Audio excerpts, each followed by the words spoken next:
好，我们有海龙蛙兵，很厉害哦，哇，很壮哦，有没有？哦，训练很精良哦，是我们最精锐的部队。他们原来驻扎在金门，我在金门啊，这穿个红短裤，有没有哈？然后不穿上衣啊，这显露很强壮的体格，所以移到澎湖去了。哦，为什么呢？说金门离大陆太近了。哦，那老美哦来训练哦，老公都看到啊，你们在干什么训练？哦，而且呢，这个将来万一打起仗来，老公很容易把金门就拿去了。哦，澎湖吗？远一点，离台湾近一点。哦，所以澎湖呢对台湾防卫还有一点帮助，金门根本就防卫不了台湾啊。那所以呢，因为两岸太敏感了，所以把两栖营呢移到澎湖。那么两栖啊，为什么陆上海上都可以作战呢？啊，那美军也不用再到金门去训练我们的部队了。那顾立雄说，我们训练毫无异常啊，对啊，训练没异常，只是换地点而已啊。啊，那另外呢，除了在澎湖哦，在澎湖，你看看嘛。大陆这么近，金门就在这里啊！金门跟大陆就在这个海的旁边啊。澎湖离台湾比较近嘛，而且澎湖很重要啊。那时候你记得什么郑克爽啊，什么这对不对？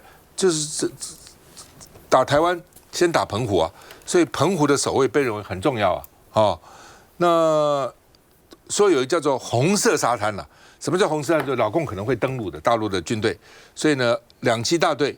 台北港也有驻扎，哦，然后呢，这个安平港啊，那个地方也有什么桃子园呐、洗漱沙滩也有，哦，那另外呢，台中港也有，澎湖也有，就是它在这里还兼顾了3个地方，哦，而且呢，现在正在发展无人机、无人艇啊，那我们看一下。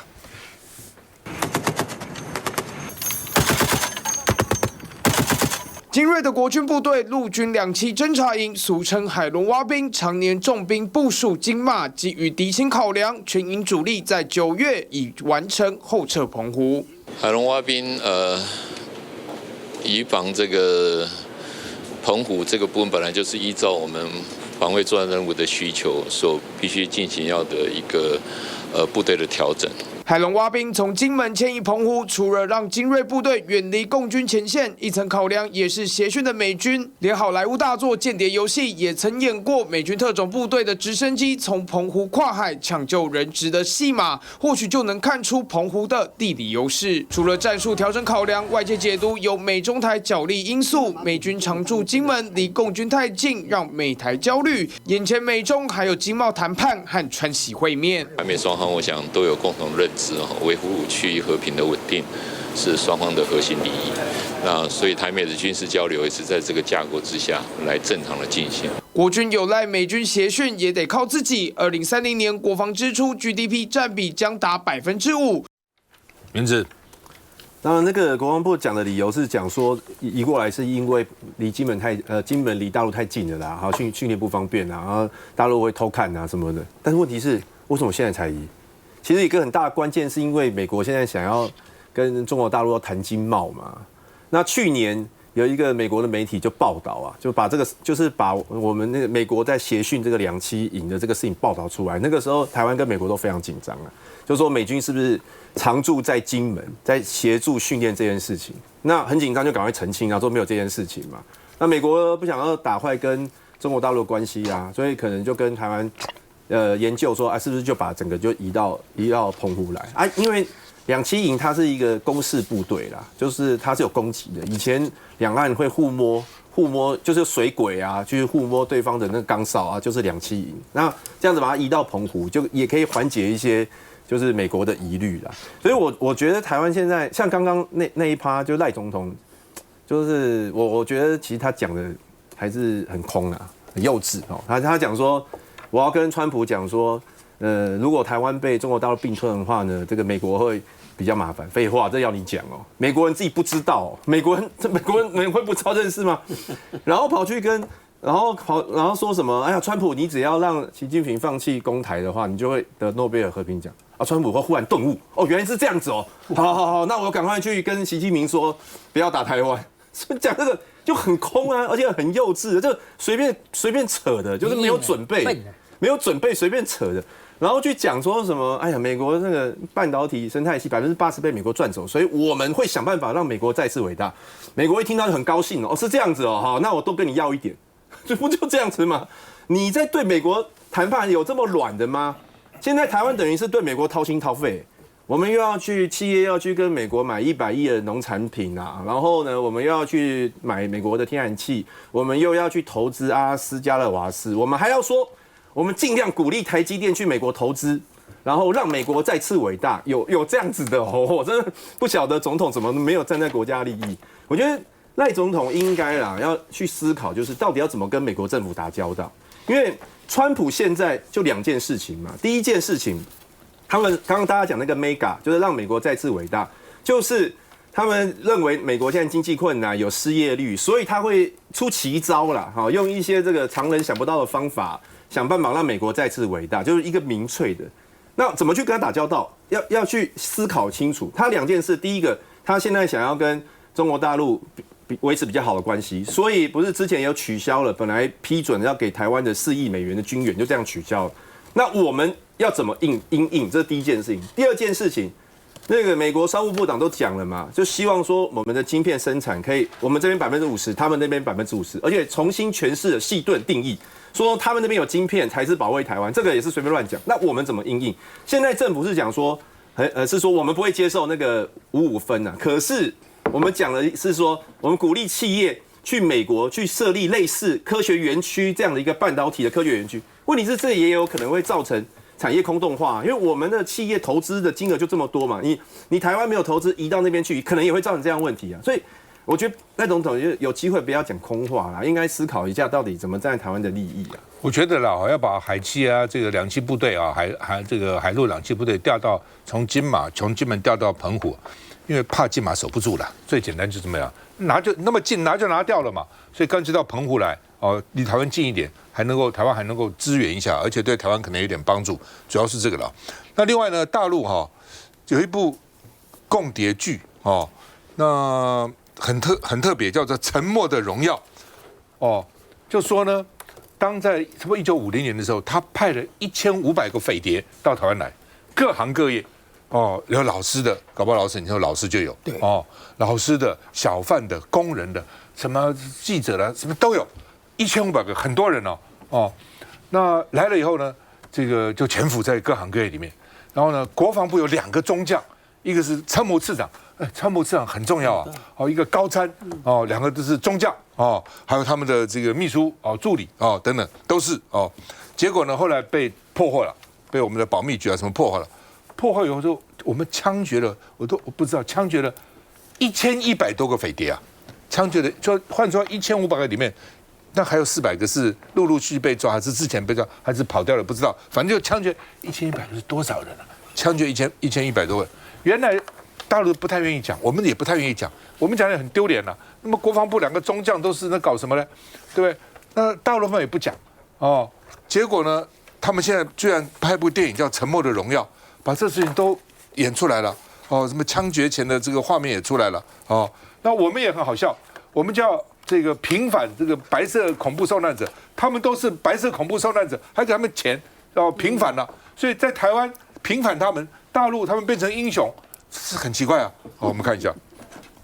大陆最新电视剧《沉默的荣耀》近日在央视开播，内容讲述1949到50年国民政府迁台后真人真事，主角是共谍将军吴石潜伏在台湾，担任国防部中将参谋次长故事。陈太太，您不是应该已经离开台湾了吗？我想了想，我觉得还是不走比较好。剧本由大陆国安部国台办指导，一上线马上引发大陆网友热议。剧中多数场景选在福建厦门、漳州、泉州、平潭，在闽南地区复刻上个世纪50年代的台湾场景。当时吴石向中共华东局提供金门兵力变化、西南战役、国军调动等重要军情。1950年被出卖后，吴石等人被逮，最后遭到枪决。香港《星岛日报》评论，吴石在枪决前在牢中以鲜血写下“台湾必归”4个字。大陆电视剧歌颂中共特工促统意味浓。大陆官方统计，1949年前后，中共曾派出1500名干部扮成老师等各行各业人士秘密入台，借由纪念牺牲共谍，彰显台湾必归主题，对岸大打心理战，用意不言可喻。好，维汉你怎么看？沉默的荣耀哈，有机会我会看，因为我喜欢看陆剧。它里面的关键就是台湾必归。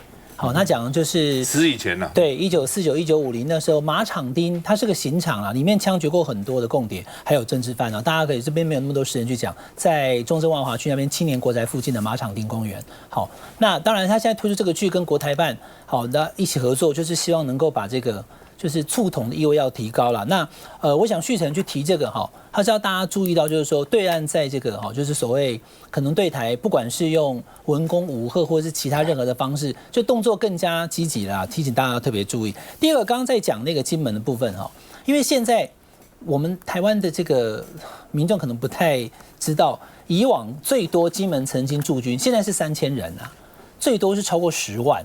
6个师以上，那现在3000人大概算一下就是一个旅而已。虽然指挥官是一个中将，可是大概编制只有3000人。那刚刚主持人讲的没错，因为现在以目前的状况来讲，你一发现说有问题的时候，已经在海峡中线了，飞机都飞过来了，金门那个跟厦门都那么近了。好，这是其一。所以第一个，你可能没有办法在那个地方所谓的第一个防线，以前是10万驻军，现在只有3000，就知道我们的国军配比了。第二个，你要看我们现在目前国军的配备哦，国防部跟美国买了5套的预警雷达。好，4套雷达在本岛，其中1套就在澎湖，而且呢，澎湖那边呢，其实是要更快的掌握说，共军那边不管是飞弹射出来，或者是飞机起飞，它都更快可以知道。所以未来等于是把我们的那个真正的首线的点从金门移到澎湖了，这一点是非常明确的。我这里只补充2句了哈，我觉得今天的现在这一段的2个议题呢，其实对民进党来讲都是一个非常尴尬的一个局面。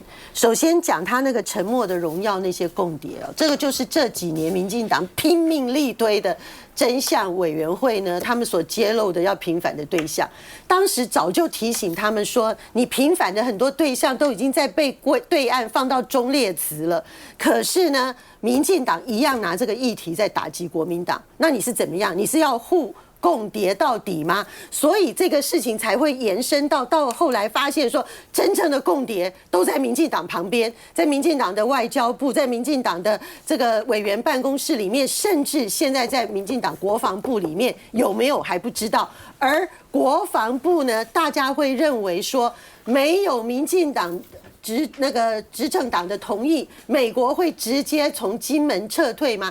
民进党从古早到现在几十年来，一直都在主张放弃金马论，认为说啊，那个金门马祖就全部放弃就好了嘛。那现在我看起来，在赖清德政府跟顾立雄这个时代，他就正式的告诉美国，没错，就是要放弃金马，所以呢才会到澎湖。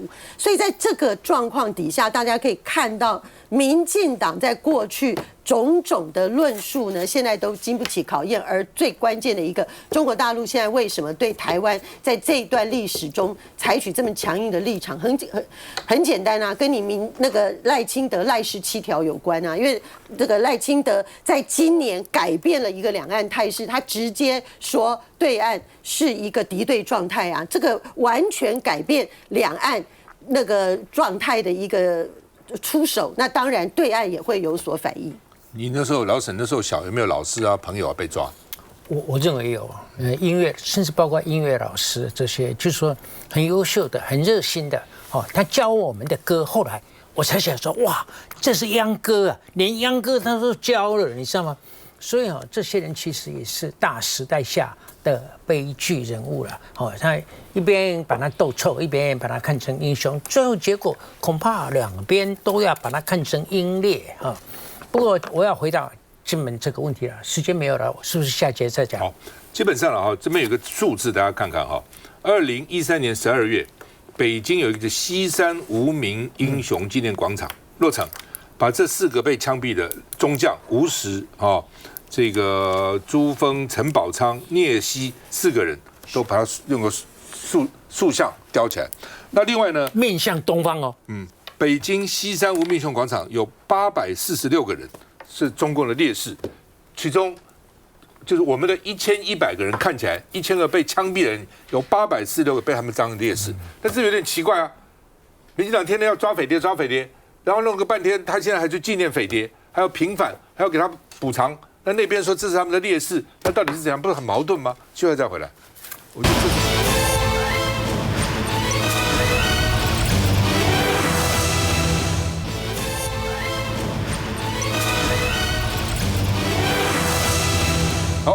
光复乡现在还在检讨到底怎么撤离的反正有几个关键嘛。第一个，预测对不对？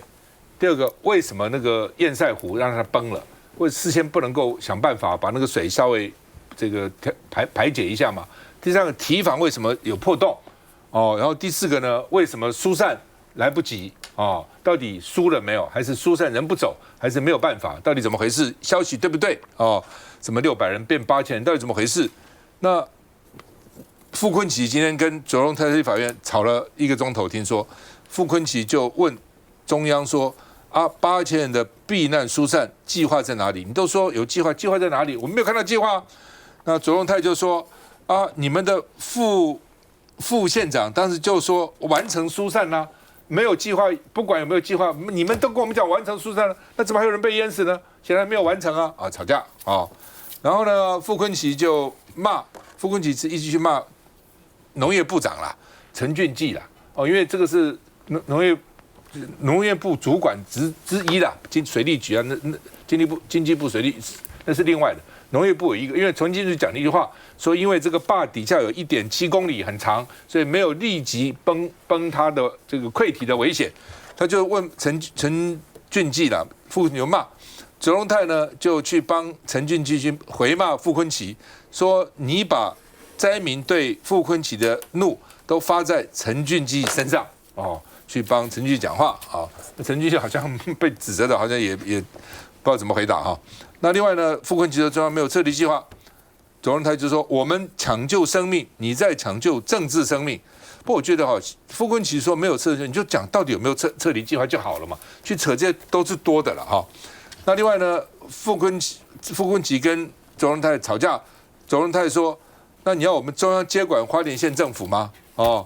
那另外呢，翁小玲说：“你们救灾无能。”周荣泰又骂翁小玲说：“你不是难过灾民的生命，你是难过你的政治生命。”不，这个有点过，这跟翁小玲政治无关嘛，他是不分区，不是花莲选出来的那另外呢，这个到底光复有没有下水道堵了没有啦？傅昆萁办公室秀一个图啦。说呢，这个因为他们问说你傅昆萁为什么要重做？说傅昆萁是转述陈金德政务委员在后的建议啦，而且下面有5条不同的下水道了，所以你要赶快来改善了，有2条听说堵住了那另外呢，卓文泰说救灾的时候造谣是满足个人政治倾向的话，司法单位应该主动侦办，都不抓起来，不要乱讲那另外呢，内政部长刘世芳说，中央应变中心维持1级开设。任何妨碍救灾的错假讯息，通通给你送法办，咱们关起来。我们看一下，所有的相关单位没有政府要人民来救灾所有的部门政府要人民来救灾不要再敲桌子，没有政府人民来救灾，百姓请教你嘛，我已经说了不出来嘛。我到现场去，你没有看到吗？协调所在现场，你没有看到吗？委员，我们在抢救生命，只有你在抢救政治生命，非常不值得。本席再请教一次。谈到花莲堰塞湖一流救责，傅昆萁这火完全忍不下来，更是一一把7大部会部长叫上来拷问。但谈到中央灾前预防，还有8600人的撤离计划，双方又是一阵唇枪舌战。看清楚政府的报告、农业部的报告，就已经告诉你会从这2个开口堤进来，结果就是从这里进来。委员，你有去到堤防看过吗？我当然去看过。开口堤是好的啊。开口提早，因为就从这里进来啊。撤离的执行当然是地方政府。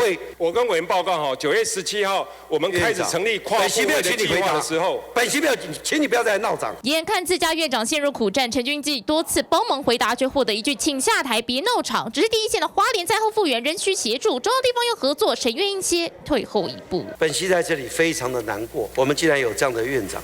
你在难过什么？你不是难过灾民的生命，你是难过你的政治生命啊！爱惜你的政治生命的话，你现在此时此刻你就应该宣布你要下台。谁在保护政治生命？花莲灾民或许全看在眼里。郭成伟，我觉得因为傅昆萁这一组啊，他是傅昆萁、翁小玲还有那个林倩琪，他们3个人加起来半个小时，总共90分钟了哈。那我半个小时以内我就进去了。